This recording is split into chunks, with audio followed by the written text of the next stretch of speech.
But usually இத தான் நாங்க பார்க்குறோம். சோசியல் மீடியால பயங்கரமான ரொமான்டிக் ஃபோட்டோலாம் போட்டுட்டு, அன்னைக்கே எங்ககிட்ட கன்சல்டேஷன் வருவாங்க. முந்தின நாள் தான் அந்த ஃபோட்டோ நானே Facebookலயோ இல்ல Instagramலயோ பார்த்துருப்பேன். ஆனா உள்ளுக்குள்ள அவ்ளோ பிரச்சனை இருக்கும். அவ்ளோ சண்டை இருக்கும். அத வெளி உலகத்துக்கிட்ட காமிச்சுக்க மாட்டாங்க. அப்ப இது வந்து என்ன ஒரு மாயை அவங்க தோற்றத்தை கிரியேட் பண்றாங்கன்னா, நான் என் லைஃப் எல்லாம் பெர்ஃபெக்ட்டு. இந்த பெண் வந்து ரொம்ப அழகான, வெள்ளையான, கலர் கலரா ட்ரெஸ் போட்டு லேட்டஸ்ட் ஃபேஷனுக்கு தன்னை கஸ்டமைஸ் பண்ணிக்கிட்டு, இருக்கிறதுலயே சிறப்பான வாழ்க்கை வாழ்ற பெண்ணா தன்னை வெளியில காமிச்சுக்கிறாங்க. அதே மாரி ஒரு ஆண் வந்து நான் ரொம்ப ஃபேமிலி மேனு, எல்லாம் கரெக்ட்டா தான் இருக்கு. நான் எல்லாருக்கும் கரெக்ட்டா டைம் குடுக்குறேன். நான் பணத்த கரெக்ட்டா ஆர்கனைஸ் பண்ணிக்கிறேன். என் ஹெல்த்த ரொம்ப நல்லா பார்த்துக்கிறேன்ற மாரி ஒரு மாய தோற்றத்தை குடுக்குறாங்க. ஆனா உள்ள அப்படி இல்ல. அப்ப இல்லாததை ஏன் மிகைப்படுத்தி வெளியில சித்தரிக்கணும்? உள்ளதை உள்ளபடி சொல்றதுக்கு உண்டான தைரியம் எப்போ வரும் நமக்கு? ஒருவேள அது ஒருத்தருக்கு பிடிக்கலனாலும், it's okay to be disliked. நீ உனக்கு பிடிக்கலன்னா பரவால்ல. அதான் நானுன்னு சொல்ற தைரியம் நமக்கு இன்னும் வரலல்ல கலாச்சார ரீதியா. அதனால நான் எவ்வளோ இருக்கிறதுலே சிறப்பானத காமிச்சுக்கணுன்றதே ஒரு மெனக்கெட்டு மிகைப்படுத்தி வெளி உலகத்துக்கு ஒரு பந்தா காமிச்சுக்கிறதுன்றது நமக்கு ஒரு டெண்டன்சியாவே இருக்கு. நாம செய்ற பெரும்பாலான செலவுகள் பாருங்க. இந்திய மக்கள் அதிகமா செலவு பண்ணது எதுக்குன்னா, ஒரு திருமணத்திற்கு தான்.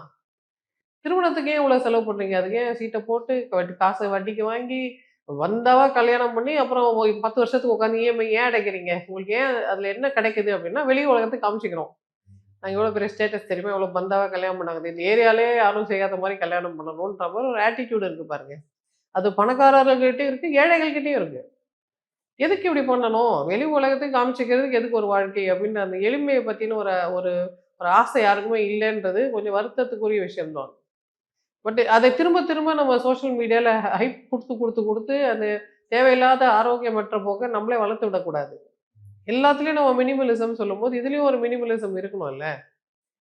நீங்க எந்த பெரிய புரட்சியாளர் எடுத்துக்கோங்க. அது அம்பேத்கரா இருக்கட்டும், பெரியாரா இருக்கட்டும், இல்ல நாராயண குருவா இருக்கட்டும். அவங்க வந்து எளிமையா கல்யாணம் பண்ணுங்க. இந்த பக்கம் ஒரு 10 பேர், அந்த பக்கம் ஒரு 10 பேர். சிம்பிளா கல்யாணம் வாழ்க்கை தான் பெருசு. கல்யாணம் பெருசா இருக்கணும்னு அவசியம் இல்ல. அது ஒரு நாள் நிகழ்வு.